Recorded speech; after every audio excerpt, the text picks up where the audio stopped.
Uma outra fase importante, essa mais conhecida, já na transição para o Império Romano, em virtude do crescimento vertiginoso desse império, generais vão começar a se destacar, liderando legiões, grupos de soldados, né?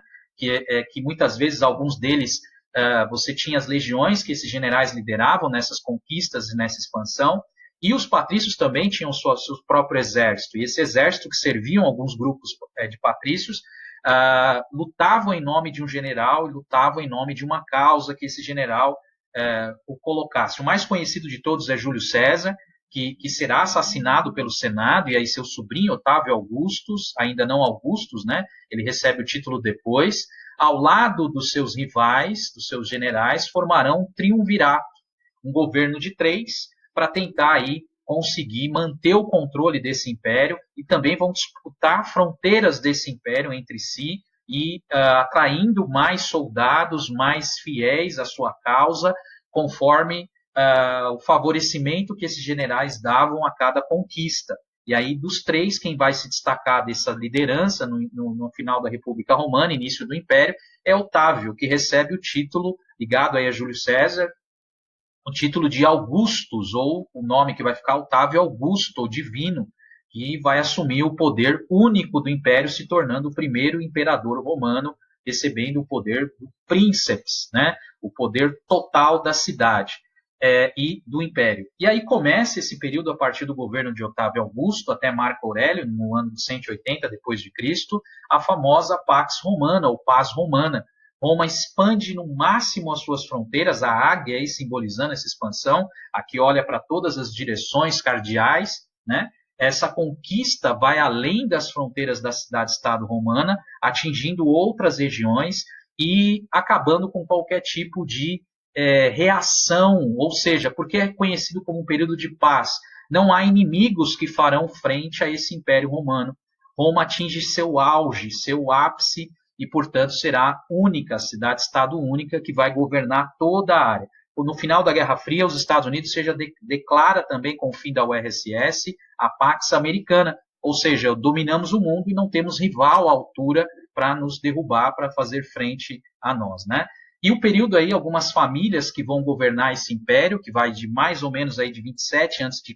até 476, com as invasões bárbaras, eu tenho algumas famílias que vão governar, a primeira do Júlio Claudiana, que governa até o ano 14, né, da era cristã, do início da era cristã, é o período que o cristianismo começa a ser pregado como religião, né, alguns imperadores, num primeiro momento, vão negar, vão perseguir os cristãos, até a conversão do imperador e a aceitação dessa religião como oficial do império, né, e da origem da Igreja Apostólica Romana, a atual Igreja Católica.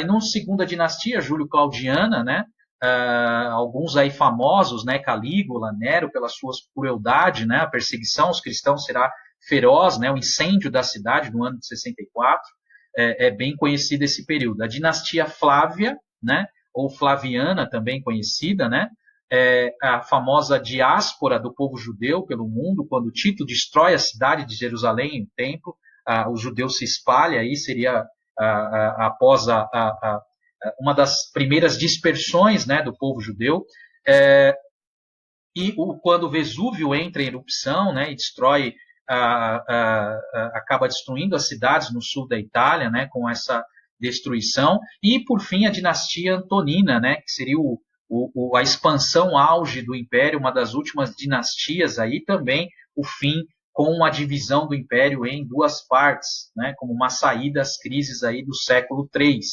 Então, nesse período do Império, essa imagem de Diocleciano, que divide o Império do Ocidente, com a sede em Roma, Império do Oriente, com a sede em Constantinopla, o Bizâncio, conhecido aí como Império Bizantino, foi uma saída para as crises do terceiro século, do século III, sobretudo aí pelo crescimento vertiginoso do Império, os militares, os generais vão começar a disputar entre si as fronteiras, já que não há inimigo para ser combatido, vão disputar entre si, com legiões fiéis a eles, né?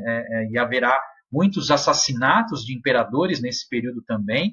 A crise escravista, porque se não há guerra, não há prisioneiro de guerra, não há escravo. Escravo tem um papel fundamental no império, seja de educar, seja de limpar a cidade, seja de diversas coisas que eles vão executar e vai faltar escravos nesse contexto, e crise financeira também, porque muitos dos impostos, devido ao tamanho do império, não vão chegar à sede em Roma. Esses impostos serão desviados no caminho. A corrupção entre esses cobradores de impostos será algo assim muito comum. Uma palavra que acho que define melhor esse período é a palavra corrupção. A corrupção, ela foi capaz de destruir um dos maiores impérios da história, seja de militares que atacavam as suas regiões entre si, seja de cobradores de impostos que não mandavam os recursos para a capital, né? E não foi um império invasor, não foram os bárbaros que destruíram o império, ele só foi uma consequência de uma crise interna que já atingiu o império, além do próprio cristianismo que negava a divindade do imperador. E aí os bárbaros começam a chegar. O termo bárbaro, ele vem do grego, que significa aquele que não fala latim, na época que não falava grego, não era considerado civilizado, portanto, entre os gregos e depois entre os romanos. Eles vão ficar ao redor da fronteira do império, principalmente no ocidente, e farão a invasão aos poucos, né? Num primeiro momento, Roma vai absorver muitos desses bárbaros para ajudá-los na vigilância da fronteira contra outros bárbaros que vão chegar, mas no fim, em virtude das crises do século III, o enfraquecimento interno do império, essas invasões serão inevitáveis, né? E aí nós temos alguns aí que vão se espalhar. Os visigodos aí, mais ou menos na atual região de Portugal, Espanha, né? Os lombardos na região da Itália, né? Os ostrogodos e outros que vão chegando aos poucos no império. O mais famoso aí que nós vamos falar na próxima aula é o Franco, né? Depois nós vamos discutir porque ele é um bárbaro aí, um reino bárbaro peculiar, particular, diferente dos demais, né? Interessante falar em relação a essas invasões, há um debate se foram invasões ou deslocamentos. E daqui a pouco a gente fala mais sobre isso.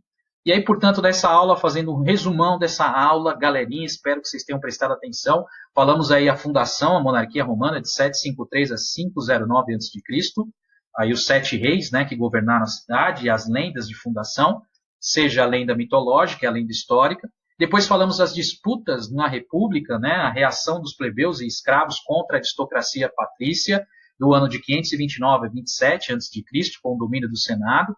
Depois falamos do Império Romano, de 27 a 476 d.C., as famílias que governaram, o auge do Império, a Pax Romana, e as crises do século III com a divisão do Império em 395 d.C. por Diocleciano, com as invasões bárbaras. E aí um meme para a gente brincar, eis que você é um romano e vê os bárbaros invadindo o Império.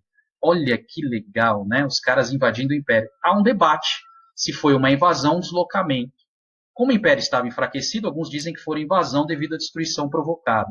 Alguns dizem, historiadores, que foi um deslocamento, porque eles procuravam terras melhores, fugindo aí do frio do extremo sul, do extremo norte do continente europeu, buscando terras ao sul na Europa que pudessem plantar e cultivar.